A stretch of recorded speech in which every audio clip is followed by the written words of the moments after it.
25 years, we're creating a new universe with Starfield. Set hundreds of years in our future, it's an epic about hope, our shared humanity, and answering our greatest mystery. It's a game we've dreamt of playing, and it wasn't until now that we have the hardware, the technology, and the team who's hard at work at home to make that dream a reality. We're excited to finally share our first in-game teaser and something to look forward to. Sorry, did you want to get immersed in our world? Yeah, well, guess what? It's always a good day when you come around.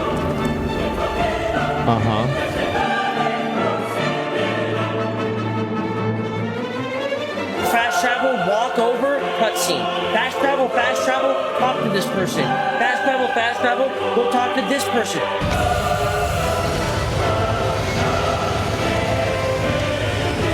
And the game of the year is Baldur's Gate 3.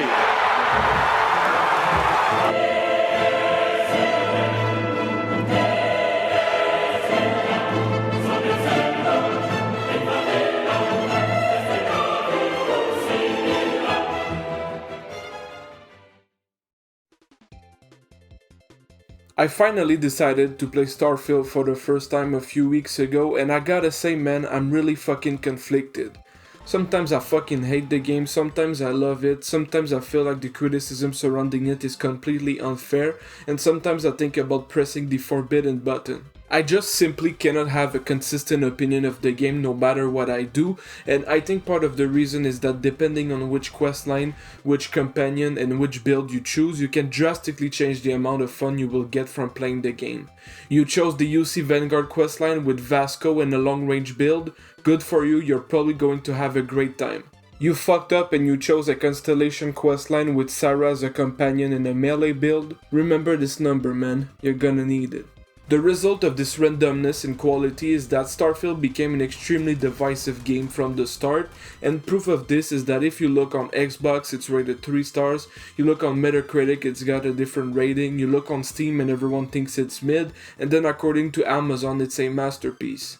Now, I won't go in depth about why Starfield is so controversial or why Amazon reviewers are smoking crack, but rather I want to talk about why Starfield is worth a play even when considering all the bugs, missing features, and features so bad I wish they were missing.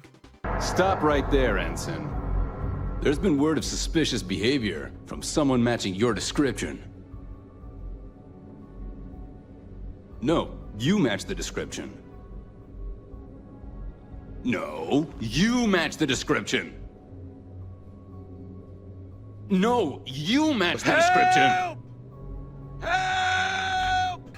But before I start glazing the game, I think it's important, almost as a warning, to first talk about the things Starfield does that suck balls, just to make sure you don't get any bad surprises if you decide to give the game a try. And with that said, the first thing I hate is... I don't know if there's a hidden special ed division within Bethesda, but so far it's the most probable theory I've come up with to explain how fucking garbage the writing is. Now, I played plenty of great games with bad or even non-existent stories, but the problem is that this is a RPG, and last time I checked, the writing is one of, if not the most important part of any role-playing game. Obviously, it's not all bad and some questlines are genuinely great, but for the most part they're so mid that they almost give off a AI generated vibe. Like, check this out, there's a side quest in the game in which you're tasked to hunt down a guy named Hannibal, and since Hannibal is a sneaky little rat, you can't directly know his location, so instead you try to get it by talking to one of his friends. Now, I'm going to fast forward this part a bit because nothing really interesting happens, but basically you go on his ship, kill some bad guys, and then you get to meet Hannibal, or at least you think you do, because this isn't actually Hannibal, this is just a decoy. Now, if you think that it's incredibly stupid to have you chase someone who you can't even recognize, get ready because the quest gets even more retarded. After you talk a bit with a decoy, or let's be honest, skip the conversation, you finally get a chance to talk with the real official Hannibal, and this is when you learn that not only did he fool you once, he fooled you twice, because big plot twist, he somehow managed to sneak past you and now he's on your ship and he's about to steal it. If you're an astute observer, you now realize there's a big problem with the quest. The problem is that to enter and exit a space station, well, you need a ship, and since your ship got fucking robbed, you are now stuck on the station. Now obviously you can't stay stuck there forever, so I want you to think for a second about the 100 creative ways the writers could have explained the fact that you get out the station alive. Go ahead, think about it, and I can almost guarantee that you'll come up with something better than what the writers did.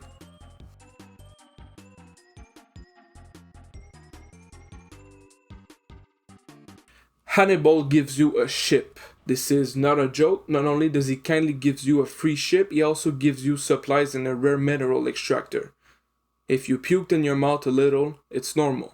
Now, you might think that I'm cherry picking because I am, but I think that the way the mission unfolded is a very good example of how most quests in Starfield develop. You first accept a quest, then you automatically start to wonder how it's going to all unfold, and almost every time you get hit with some of the most boring, stupid, and lazy writing possible. Now, when you mess up something as important as the writing, there's only one way you can still manage to get the player interested in the story, and this is a very convenient segue for my next point, which is... For me, the strongest indicator of if I'm going to be interested in a story or not is if I'm interested in the characters or not. And since we are still in the negative part of the video, you've probably already guessed that I'm not the biggest fan of them. Now, there are many reasons to hate the way the characters in Starfield were made, but one thing they almost all have in common is that they are extremely uninteresting. Sarah Morgan, for example, is one of the most important characters in the game, but she got the personality of a soccer mom. Barrett is what happens when you try too hard to make a character seem charismatic, and Delgado and the Crimson Fleet in general are just mean and unlikable because, you know, they are big bad pirates. If you're stealing from me, you bet your ass it's your problem.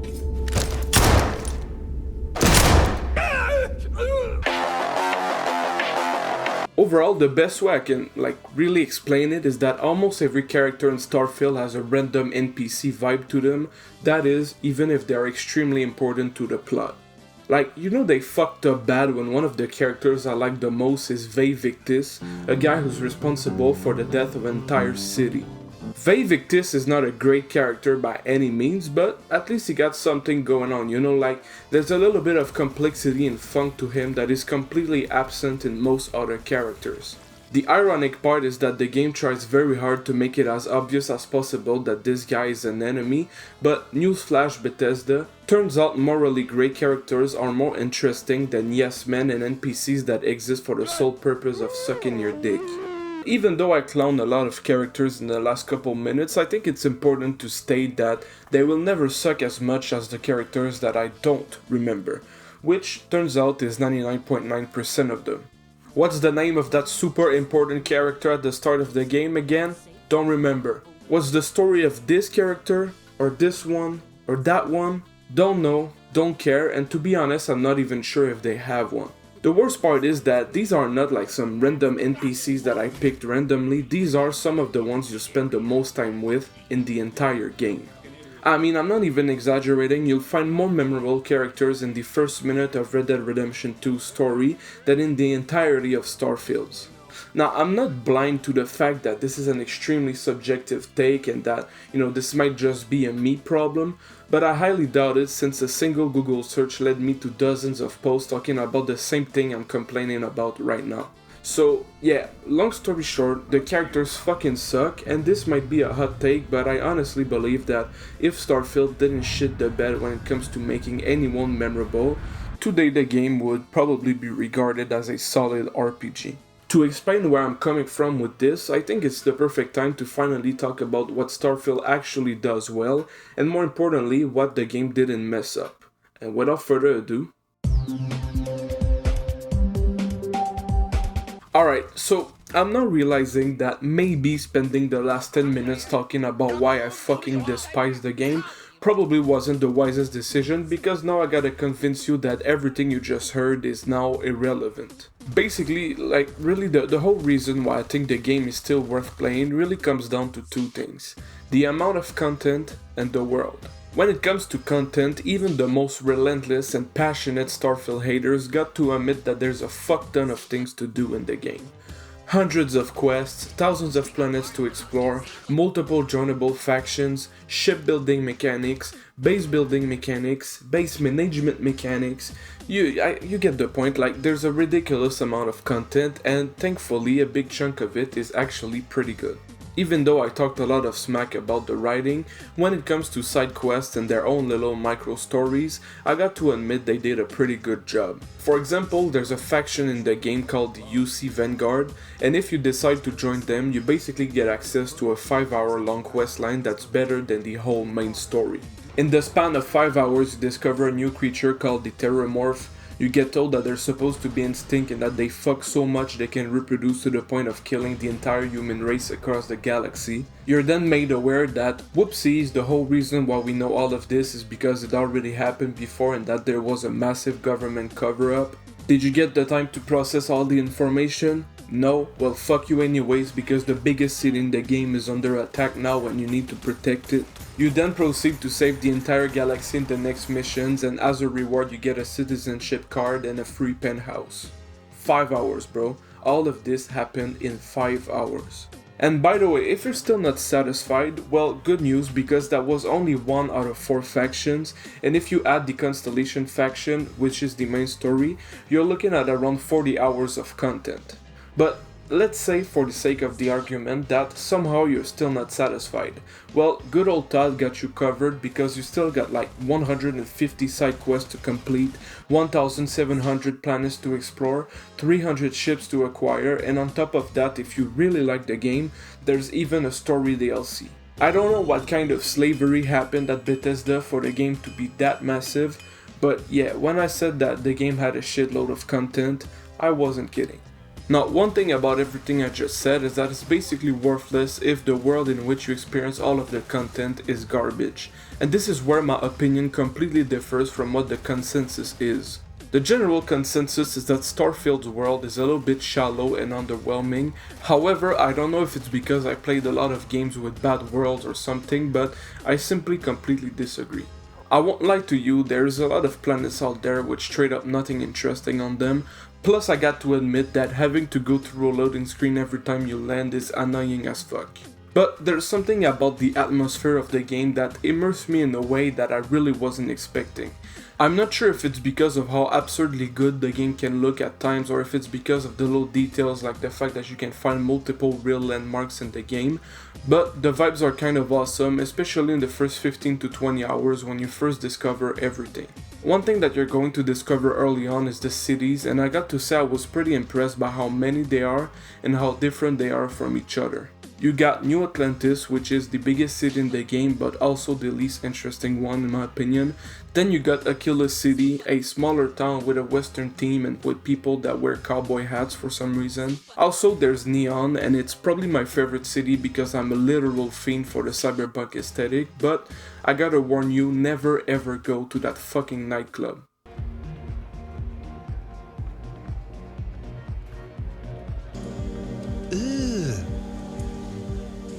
Brother, Finally, there's also a couple smaller cities like Sidonia, Hopetown, Paradiso, Gagarin, and a couple others that I don't remember. As you can see, there's quite a lot of them, and I cannot overstate how fucking awesome it is to finally have cities in a space game. I always thought the little settlements in No Man's Sky were kind of lame and repetitive, so it's a nice breath of fresh air to finally land in a city populated with more than 20 people. Another thing I really like about the game world is all the little random events that can happen when you're just walking around. For example, one time after finishing a mission, I walked past a TV that was turned on and I overheard the news reporter talking about the events that happened in my previous mission. It stopped me in my track because I thought I was going crazy, but no, sometimes if you're lucky enough you can even hear random NPCs talking about you. Another example is that while walking around in New Atlantis I came across a little terminal and I decided to interact with it. A job application form appeared and I got curious, so I decided to fill out the form to see what would happen next. This random interaction led me to a job interview at a company called Ryojin, which then hired me to become their spy, and I spent the next 5 hours doing missions for them. Not even like 30 minutes later, I landed in Aquila City, walked around the town, and I came across a hostage situation. I talked to the sheriff and he explained to me that I can either try to reason with them or try to go in guns blazing. Since I got the attention span of a toddler, I decided talking to them was a waste of time, and so I killed them all. It didn't turn out great, 2 hostages got shot in the face, but still I saved the day, and so the sheriff offered me a job. I spent the next 4 hours doing missions for them, and that night I went to bed at 6 in the morning. These events are obviously 100% scripted, but the important part is that they feel completely organic and they help sell the illusion that the world is alive and less predictable than it actually is. So yeah, overall I like the world a lot more than I thought I would, and I'm not sure if it's because I had little to no expectations for the game to be good, but after hearing so many people say the game is trash, I was really surprised by the fact that I mostly really enjoyed my time with Starfield. It's far from a perfect video game, that's for sure. I mean, there's a reason why half the video is just me complaining, but I honestly feel like the massive amount of hate it received was maybe a bit overblown and to a certain degree almost misleading. In conclusion, if, like me, you're a big fan of the Bethesda formula and all the bullshit that comes with it, then I think there's a pretty good chance that you're going to like the game. On the flip side, if you're expecting a super innovative video game with little to no bugs and a masterpiece of a story, then buying Starfield would be the equivalent of flushing your money down the toilet. So yeah man, those were my thoughts on Starfield. I hope you enjoyed, and I hope it won't take me another 6 months to upload a video. And on that note, thanks for watching. Packs came in by the boatload. Slow shit like Scorpio. Old bag got sticks on like Coco. And that change